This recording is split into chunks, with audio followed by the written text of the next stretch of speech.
नमस्कार, मैं संकेत और आप देख रहे हैं एमएन टीवी। कल दिन भर आपने टीवी पर यह देखा होगा कि अयोध्या में जमीन समतलीकरण का जो काम चल रहा है वहां पर कुछ अवशेष मिले हैं। मीडिया का कहना है, खासकर ब्राह्मणवादी इलेक्ट्रॉनिक मीडिया का कहना है कि वहां पर जो अवशेष मिले हैं वो हरिविष्णु मंदिर के अवशेष है, वहां पर शिवलिंग मिला है।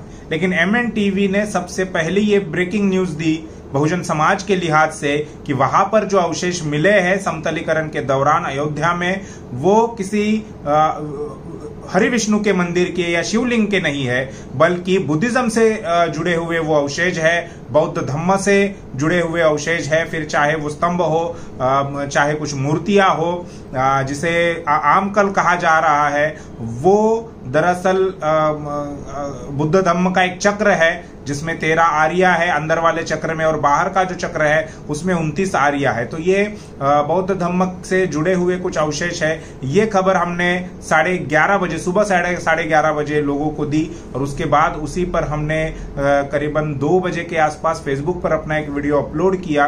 और उसके बाद उसी वीडियो में जो हमने जानकारी दी थी, उसी जानकारी को लेकर बहुजन समाज ने बातें करना, लिखना, बोलना शुरू कर दिया। और ट्विटर पर एक ट्रेंड चला जिसका नाम था कि अयोध्या, बौद्ध स्थल अयोध्या। वो जो ट्रेंड चला वो उसका नाम था बौद्ध स्थल अयोध्या, जिसकी शुरुआत वरिष्ठ पत्रकार माननीय दिलीप मंडल सर ने की थी। और उसके बाद जो है रात 12 बजे से पहले ही वो ट्रेंड 1 नंबर पर ट्रेंडिंग में आ गया। यानी दिन भर कल सोशल मीडिया में इसी को लेकर चर्चा होती रही। और अब एक दावा ये पेश किया जा रहा है, लोगों के द्वारा ये बोला जा रहा है कि वहां पर जो अवशेष मिले हैं या वो जो जमीन है वो मूलतः साकेत नाम का वो एरिया है। अयोध्या उसको बाद में नाम दिया गया, प्रतिक्रांति के बाद वो नाम दिया गया है, लेकिन पहले मूलतः उसका नाम साकेत है और वो बौद्ध स्थल था। अब इसी को लेकर कुछ सवाल है जो हम आपके सामने रखना चाहते हैं, जिसके बारे में हम आपसे चर्चा करना चाहते हैं। सबसे पहला सवाल ये है कि 11 मई से ये समतलीकरण का काम चल रहा था, और 11 मई के बाद 10 दिनों के बाद यानी 21 मई को ये मामला सामने आया कि इसमें कुछ अवशेष मिले हैं।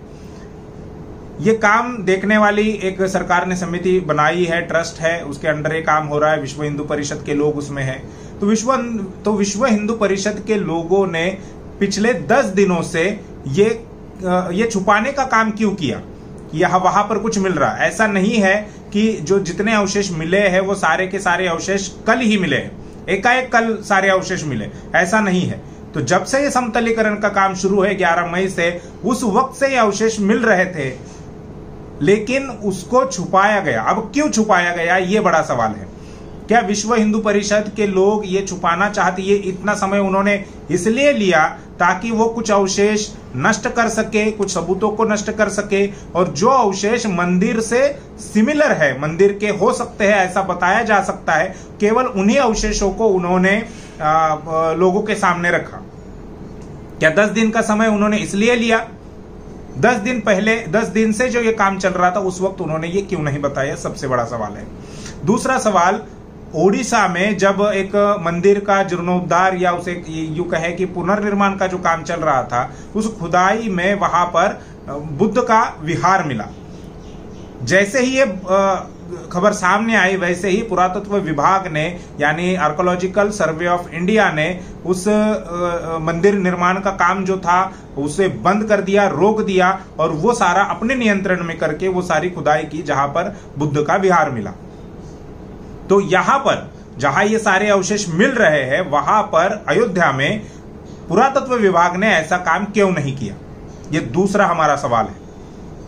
जैसे उन्होंने ओडिशा में किया, ओडिशा में किस आधार पर किया? तो कानून पुरातत्व विभाग का ये कहता है कि अगर कुछ ऐसा मिले, जमीन के नीचे अगर कुछ मिले, तो पुरातत्व विभाग उसको ओवरटेक कर सकता है, उस काम को बंद करवा सकता है, अपने नियंत्रण में ले सकता है, और अपने नियंत्रण में लेकर ही वो उसकी पूरी खुदाई करके जो सत्य है, जो तथ्य है, वो लोगों के सामने रखने का काम करेगा। ये कानून है पुरातत्व विभाग का। तो जो कानून ओडिशा में उन्होंने लागू किया, वो कानून उन्होंने अयोध्या में लागू क्यों नहीं किया? उसको अपने नियंत्रण में क्यों नहीं लिया? पिछले 10 दिनों से यह काम चल रहा है। क्या पुरातत्व विभाग को यह पता नहीं है, या विश्व हिंदू परिषद के लोगों ने पुरातत्व विभाग से ये छुपाने का काम किया कि यहां वहां कुछ अवशेष मिल रहे हैं, और जब मंदिर से सिमिलर अवशेष उनको मिले तब जाकर उन्होंने पुरातत्व विभाग को ये सारे दिखाया। और पुरातत्व विभाग ने अभी तक उसको ओवरटेक क्यों नहीं किया, अपने नियंत्रण में क्यों नहीं लिया? एक बात यहां पर समझने के लिए बहुत जरूरी है कि वो केवल समतलीकरण का काम चल रहा था, वो प्रॉपर खुदाई नहीं थी, समतलीकरण का काम चल रहा था, और उसमें जो कुछ थोड़ी बहुत खुदाई हुई उसमें ये अवशेष मिले हैं। अगर उस जगह की प्रॉपर खुदाई की जाए तो न जाने और कितने अवशेष मिल सकते हैं। तो ये काम पिछले यानी 2003 में शायद ये काम हो रहा था, लेकिन जैसे ही वहां पर बौद्ध धम्म से रिलेटेड कुछ अवशेष मिलने लगे, जैसे बुद्ध का वहां पर हाथ मिला, वैसे ही मुरली मनोहर जोशी ने ये काम रुकवा दिया, और उसके बाद से अभी तक उसमें उस जगह पर कोई खुदाई नहीं हुई। पुरातत्व विभाग को चाहिए था कि वो काम पूरा करे और जो जमीन के नीचे जो सत्य है, जो सच्चाई है, वो निकालकर उसकी जांच करके लोगों के सामने रखे, लेकिन अभी तक पुरातत्व विभाग ने ऐसा नहीं किया है। क्यों नहीं किया है, ये दूसरा सवाल है। तीसरी बात, जब विश्व हिंदू परिषद के विनोद बंसल, जिनका मैंने इंटरव्यू देखा कल, तो वो ये पूरी तरह से डेफिनेटली कॉन्फिडेंटली ठोस आधार पर ये नहीं कह रहे थे कि वहां पर जो अवशेष मिले हैं वो राम मंदिर से ही जुड़े हुए हैं, वो राम मंदिर के ही अवशेष हैं। वो डेफिनेटली ये नहीं कह रहे, वो कह रहे हैं कि मंदिर के अवशेष मिले हैं। अब हो सकता है कि वो बुद्ध का मंदिर, जिसे विहार कहा जाता है, उसके अवशेष हो। विश्व हिंदू परिषद के लोग भी ये नहीं कह रहे, डेफिनेटली नहीं कह रहे कि ये राम का ही मंदिर है और उसी के अवशेष है। और इसी को लेकर सुप्रीम कोर्ट में जो इसकी पैरवी करने वाले वकील थे एडवोकेट जिलानी, इन्होंने विश्व हिंदू परिषद को चैलेंज दिया और कहा कि आप ये सुप्रीम कोर्ट में सिद्ध करें, क्या आप सुप्रीम कोर्ट में ये सिद्ध कर सकते हैं कि ये जो अवशेष मिले हैं वो राम मंदिर के ही अवशेष हैं?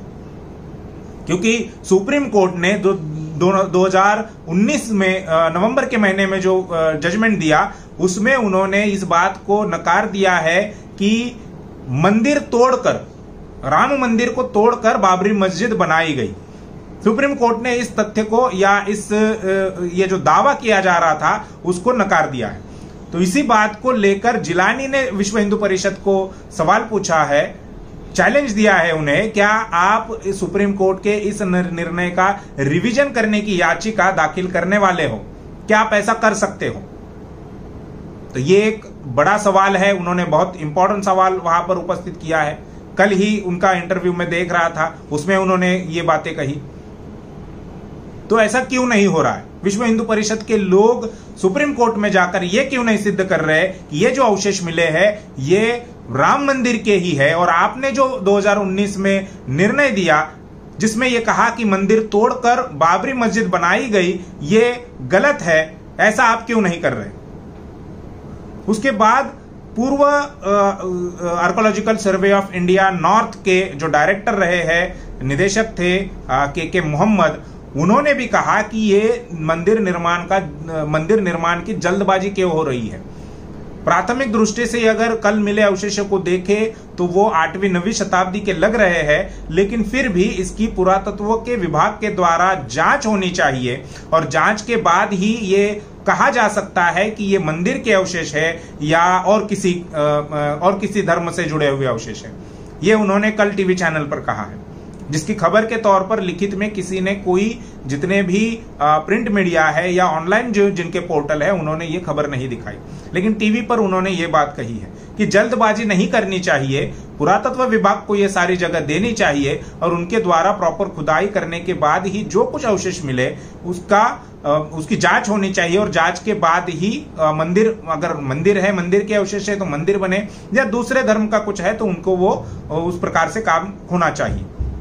उन्होंने एक यहां पर सवाल उठाया है। पांचवी बात यह है कि जिस प्रकार से ये मंदिर के अवशेष मिले ऐसा कहा जा रहा है, वो जैसे मैंने पहले भी बताया कि ये शिवलिंग नहीं है। जो शिवलिंग के तौर पर बताया जा रहा है, ये तस्वीर आप यहां पर देख रहे होंगे, शिवलिंग के तौर पर जो बताया जा रहा है वो शिवलिंग नहीं है। दुनिया में कोई भी शिवलिंग ऐसा कहीं पर भी देखा नहीं गया है। ये क्या है? इसको 8 कोण है, जिसे अष्टकोण कहा जा सकता है। अष्टकोण का एक स्तंभ है। आमतौर पर शिवलिंग जो होता है वो गोल होता है, ये अष्टकोण है। बुद्धिज्म में, बौद्ध धर्म में 8 जो संख्या है इसको महत्व है। क्या महत्व है? क्योंकि ये अष्टांगिक मार्ग है। बुद्धिज्म में 10 अंक को महत्व है। क्या महत्व है? क्योंकि वो 10 पारिमिता है। उसके बाद त्रिशरण है, त्रिरत्न है, 5 पंचशील है। तो ये जो संख्या है 8 जो अष्टकोण का ये स्तंभ जो मिला है वो शिवलिंग है, ऐसा बताया जा रहा है मीडिया के द्वारा, जबकि ऐसा नहीं है। और एक बात है इसमें कि सुप्रीम कोर्ट ने अपने जजमेंट में जो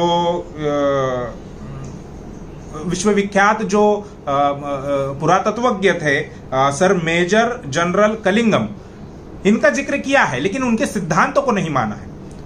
उन्होंने चीनी यात्री फाइयान और युआन संग इनका जिक्र किया है, लेकिन उनके सिद्धांत को नहीं माना है। उन्होंने जो लिखा, उन्होंने जो देखा, उन्होंने जो अपने डायरी में लिख कर रखा है, वो बातें उन्होंने नहीं मानी। उन्होंने क्या कहा है कि ये जो 75 से 77 एकड़ की जो जमीन है वो पूरी जमीन जो है वो बौद्ध स्थल हुआ करती थी। ये चीनी यात्री फाइयान ने लिखा है, उसके बाद युआन संग ने लिखा है, उसके बाद सर मेजर जनरल कलिंगम, इन्होंने ये बातें अपने डायरी में नोट की है। तो हमारा ये कहना है, और आम लोग मतलब जो भी जिस चर्चा कल सोशल मीडिया में हो रही थी, उन लोगों का कहना है कि इसकी पुरातत्व विभाग के आधार द्वारा जांच हो, पहले खुदाई हो फिर जांच हो। हमारा ये कहना है कि एक समिति का गठन किया जाए। जो भी लोग उस जमीन पर दावा कर रहे हैं, फिर चाहे वो राम मंदिर का दावा करने वाले लोग हो, मस्जिद का दावा करने वाले लोग हो, या वो बुद्धिस्ट प्लेस है, बौद्ध धर्म से जुड़ा हुआ वो स्थल है, ऐसा दावा करने वाले जो लोग हैं, इन तीनों को मिलाकर एक समिति का गठन किया जाए। प्रातिनिधिक तौर पर उनकी समिति बनाई जाए और समिति के द्वारा पुरातत्व विभाग के नियंत्रण में ये सारी खुदाई की जाए, ताकि किसी के मन में भी कोई डाउट ना रहे। इसकी वीडियो रिकॉर्डिंग की जाए ताकि इसकी निष्पक्षता बरकरार रखी जाए, और सबके सामने इन तीनों जो प्रतिनिधि होंगे उस समिति के सामने ये सारा काम किया जाए। जल्दबाजी क्यों हो रही है? लॉकडाउन देश में चल रहा है, और इस लॉकडाउन में ही ये समतलीकरण का काम या मंदिर के निर्माण का काम जिस प्रकार से तेजी पकड़ रहा है, उससे बहुजन समाज के मन में ये भी सवाल अभी उभर रहा है कि ये लॉकडाउन जो है ये कहीं षड्यंत्र का हिस्सा तो नहीं है। लोगों के सामने ये बातें आनी चाहिए थी, लेकिन पिछले 10 दिनों से ये समतलीकरण का काम चल रहा है, पिछले 10 दिनों से ये अवशेष मिल रहे हैं, लेकिन लोगों से छुपाए गए। तो ये लॉकडाउन भी एक उसी षड्यंत्र का हिस्सा है, ऐसे भी सवाल लोगों के द्वारा उठाए जा रहे हैं।